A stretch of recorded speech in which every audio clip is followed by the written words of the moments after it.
उपाध्यक्ष महोदय, वित्त मंत्री को देश की आर्थिक स्थिति और निर्धनता के संबंध में जितनी जानकारी प्राप्त होती है, उतनी किसी अन्य मंत्री को संभव नहीं होती। बजट बनाते समय वैसे तो बजट में आय व्यय का ब्यौरा होता ही है, लेकिन मूल रूप में देश की आर्थिक नीतियों में किस प्रकार का परिवर्तन हो तथा किस मार्ग पर वह देश को चलाना चाहते हैं, सरकार का लक्ष्य क्या है, इन सब नीतियों का बजट में विवरण होता है। हमारे वित्त मंत्री चाहे जिस पद पर भी रहे हों, चाहे वे मुख्यमंत्री रहे हों या केंद्रीय सरकार में रहे हों, उन्होंने शानदार काम किया है। जिस समय उन्होंने बजट प्रस्तुत किया, उस समय देश को और विशेष रूप से गरीबों को उनसे बहुत सी आशाएं थी।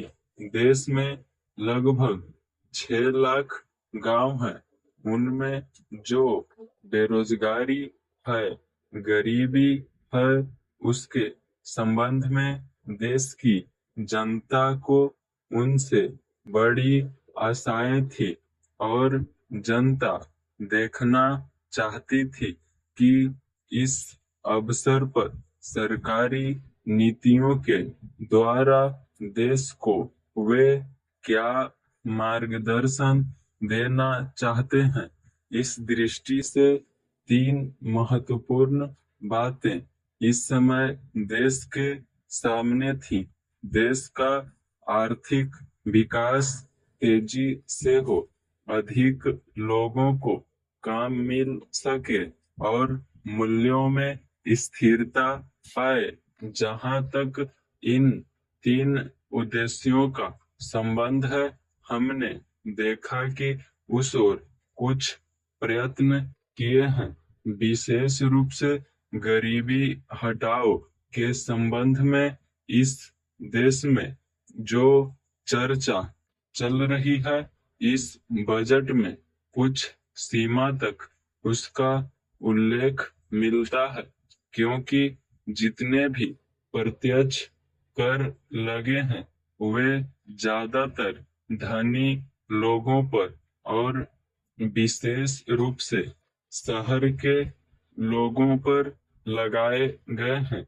इस तरह से जो एक प्रकार की आर्थिक असमानता हमारे देश में चल रही है, उसको दूर करने का प्रयत्न किया अवश्य किया गया है। लगभग 5 दशक पूर्व जब हमारा देश स्वतंत्र हुआ था, उस समय देश में जितने कर्मचारी सरकार थे, वे ऐसा समझ बैठे थे कि अब तक देश में जिस तरह से अंग्रेजों का प्रशासन चल रहा था, उस तरह से काम नहीं चलेगा, क्योंकि कांग्रेस के जो नए लोग आए थे, जो मंत्री बने थे, वे लोग धन के मामले में त्यागी आदमी है।